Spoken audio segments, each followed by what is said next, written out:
Hey guys, in this video I'll show you how to fix error 0xc00007b. Alright, let's begin. The first thing you need to do is simply run the target app as an administrator. You do that by right-clicking on it and then selecting Run as Administrator and see if your problem is solved or not.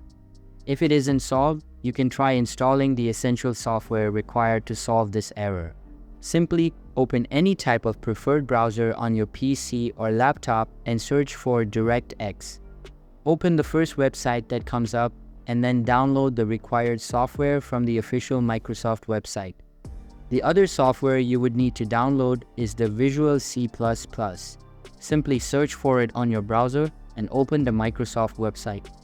Now, download the software based on your operating system. After installing both softwares, try opening the app again and see if the problem is solved.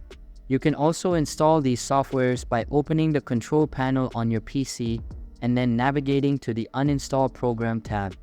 Here, go to this embed located at the left side and check mark both of these features.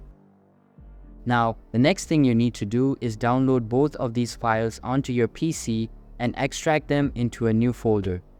These are just some DLL files that may be missing, so you can just download these from open source websites.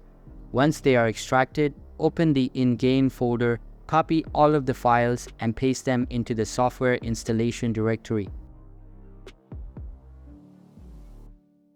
After that, open the other folder, copy all of its content, then navigate to this System32 folder in the Windows section and paste them.